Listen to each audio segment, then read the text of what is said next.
없나이다. 아멘. 로마 가톨릭의 세계관은 이원론적인 세계관이었습니다. 즉 성, 속이 구별되는 세계관이었습니다. 즉 거룩한 것과 세속적인 것이 나뉘어져 있었던 것입니다. 즉 무슨 말이냐면 교회 일은 거룩한 일이고 교회 밖에서의 일, 즉 세상 일은 천한 것으로 로마 가톨릭 시대의 사람들은 생각했던 것입니다. 그래서 직업의 구분이 있었습니다. 거룩한 일이 있었어요. 그것은 바로 교회의 일이었습니다. 사제, 신부, 주교 이런 일들을 하는 사람들은 거룩한 사람들이었고, 장사를 하고 뭔가를 만들어서 팔아 살아가는 사람들은 세속적인 사람, 좀 천한 사람 취급을 했습니다. 또 장소도 성속이 구별됐습니다. 교회는 거룩한 공간이고, 그 중에서도 로마 가톨릭 성당에는 제단이 있습니다. 제단. 거기는 지금도 제사를 드리기 때문에 제단이 있는데 제단은 더 거룩한 곳이다 가르쳤어요. 그래서 교회 밖은 천한 곳, 때 묻은 곳, 더러운 곳 이렇게 생각을 했습니다. 또 날도 주일은 거룩한 날이고, 또 로마 가톨릭이 정해놓은 절기는 거룩한 날들이고, 그 외의 날들은 세속적인 날로 생각을 했습니다. 그러나 종교개혁자들은 이런 이원론적인 세계관을 개혁했습니다. 즉 하나님이 주인 되시는 이 세상은 모든 것이 하나님께 영광 올려드리는 도구가 된다라고 외쳤습니다. 즉 하나님의 말씀을 전하는 목사나 구두를 만들어서 사람들에게 팔아먹는 구두장이나 똑같이 하나님께 영광 올려드릴 수 있는 일이 된다라고 가르쳤습니다. 또 교회에서 하는 일이나, 즉 교회라는 공간에서 하는 그 모든 것들이나 교회 밖에서 하는 그 모든 일들이나 똑같이 하나님께 영광 올려드릴 수 있는 거룩한 장소가 된다라고 가르쳤습니다. 또 주일뿐만 아니라 월, 화, 수, 목, 금, 토 이 모든 날이 사실상 주님의 날로서 하나님께 영광 올려드릴 수 있는 날이 된다라고 가르쳤습니다. 왜 이렇게 개혁했을까요? 왜 이런 가르침을 종교개혁자들은 사람들에게 가르쳤을까요? 그것은 바로 로마 가톨릭의 세계관, 즉 이원론적, 성속이 구별되는 이런 이원론적인 세계관이 비성경적이었기 때문입니다. 고린도전서 10장 31절, 아까 우리가 읽었던 말씀인데 우리 다시 한번 성경책을 펴서 이 말씀을 크게 읽어보도록 하겠습니다. 시작! 그런즉 너희가 먹든지 마시든지 무엇을 하든지 다 하나님의 영광을 위하여 하라. 이 말씀은 제가 짧게 배경 설명을 하겠습니다. 우상에게 바쳐진 제물을 먹어도 되는가? 즉 제사 지내고 남은 음식들을 먹어도 되는가에 대한 문제가 고린도 교회에 있었습니다. 바울의 대답은 25절 26절 보면 물을 시장에서 파는 것은 양심을 위하여 묻지 말고 먹으라. 이는 땅과 거기 충만한 것이 주의 것이미로다 라고 했습니다. 즉 다 주님의 것이다.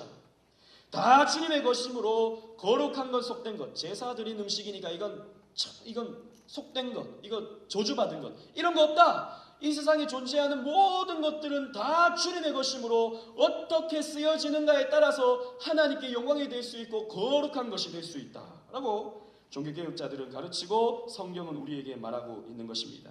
그래서 무엇을 먹든지 무엇을 마시든지 다 하나님의 영광을 위하여 먹고 마시고 하라라고 사도 바울은 가르쳤고, 이 가르침을 따라서 종교개혁자들은 외쳤던 것입니다.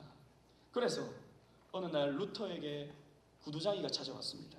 저는 당신의 그 가르침에, 그 설교에 은혜를 받아 저는 당신과 같은 목사가 되어 이제 하나님께 더 큰 영광을 올려드리기를 원합니다. 이렇게 구두장이가 얘기했습니다. 그때 루터는 이렇게 말했습니다. 이보시오, 당신의 하나님께 영광 올려드릴 수 있는 방법은, 당신이 하나님께 영광을 올려드릴 수 있는 최고의 방법은 최고의 품질의 구두를 잘 만들어서 가장 좋은 가격에, 가장 합리적인 가격에 그 구두를 잘 파는 것이요 라고 루터는 가르쳤습니다. 우리는 어떤 일을 하든지 간에 하나님께 영광을 올려드리겠다라고 하는 목적이 있다면 그 일은 다 거룩한 일이 되는 것입니다. 즉 교회에서만 거룩한 일을 하는 것이 아니라, 여러분, 우리는 가정에서, 학교에서, 우리가 밟는 그 모든 땅에서 하나님의 일을 해야 하고 하나님께 영광을 올려드려야 하는 것입니다. 여러분, 그렇기 때문에 여러분들이 가장 많은 시간을 할애해야 하는 배움의 과정 속에 있는 여러분들이 해야 하는 공부에 여러분들은 최선을 다해야 됩니다. 따라합시다. 학업 충실. 학업 충실해야 됩니다. 여러분들은 어쨌든 이런 공부를 통해서 여러분들의 장점을 발견해야 되고 단점을 발견해야 되고 또 미래를 준비해 나가야 하는 과정 속에 있는 여러분들입니다. 여러분들이 최고로 영광 올려드릴 수 있는 방법은 매일 교회에 와서 기타 치고 찬양하고 매일 교회에 와서 친구들이랑 교제하고 이것이 아니라 공부하는 것입니다. 책을 펴서 공부하는 것입니다. 오늘 수양회 마치고 나면 또 잠이 막 쏟아져가지고 집에 가서 자겠죠. 어쩔 수 없죠. 오늘은 어쩔 수 없어요. 그런데 또 그냥 집에 가서 안 자고 막 SNS 붙들고 우리 저 좋았어 우리 저 좋았어 계속 댓글 달면서 계속 그것만 생각하다가 또 밤늦게 자가지고 내일 또 하루 종일 그냥 부시시하게 시간만 보내고 있고 또 주일이니까 월요일부터 공부하자 주일 또 하루 종일 보내고 월요일 됐는데도 불구하고 또 공부하기 시작하면 또 다음 뭐 학원 갈 때부터 시작하자 뭐 할 때부터 시작하자 이렇게 계속 미뤄지면 박수 가버립니다. 아닙니다. 여러분 오늘은 쉴 수 있어요. 그러나 내일부터는 여러분들이 공부할 수 있어야 됩니다. 따라합시다. 공부하는 것이 하나님께 영광이 되는 것이다. 여러분들이 그 마음을 가지고 열심히 공부를 열심히 하는 것과 공부를 잘하는 것은 틀립니다. 그래서 공부 잘하는 친구들이 있어요. 그 친구들은 영특하고 또 공부에 은사가 있는 친구들. 그러나 아무리 해도 맨날 그 모양 그 꼴인 친구들이 또 있다고요. 어쩔 수 없죠. 그러나 여러분들은 최선을 다해야 되는 것입니다. 열심히는 해야 되는 것입니다. 그것이 하나님께 영광 올려드릴 수 있는 방법인 것입니다. 피아노 연주도 마찬가지고 또 여러분들이 하는 미술도 마찬가지고 또 여러분들이 잘하는 그 어떤 것을 통해서 최선을 다해서 그 달란트를 개발해서 그 달란트로 말미암아 하나님께 영광 올려드릴 수 있고 쓰임받을 수 있게 된다면 여러분들은 최고로 하나님께 영광 올려드릴 수 있는 사람이 되는 것입니다. 밥 먹는 것도 마찬가지입니다. 이 밥을 꼭꼭 씹어 먹고 잘 먹어서 힘을 내서 또 주일날 열심히 봉사하고 또 하나님의 일을 잘 감당해낼 수 있다면 그래서 공부 열심히 할 수 있다면 그거 밥 먹는 것조차도 하나님께 영광 올려드릴 수 있는 수단이 된다는 것입니다. 그래서 우리 웨스트민스터 신앙고백서 대소일문답의 제1문답이 무엇입니까? 당신의 최고 제일된 인생의 목적이 무엇입니까? 라고 하는 이 질문에 여러분 무엇입니까? 그렇죠. 다 알죠. 하나님을 영화롭게 하고 영원토록 그분을 즐거워하는 것. 하나님을 영화롭게 하고 영원토록 그분을 내가 하나님이 주신 그 은혜로 즐거워하는 것. 이것이 또 하나님께 영광이 되는 것입니다.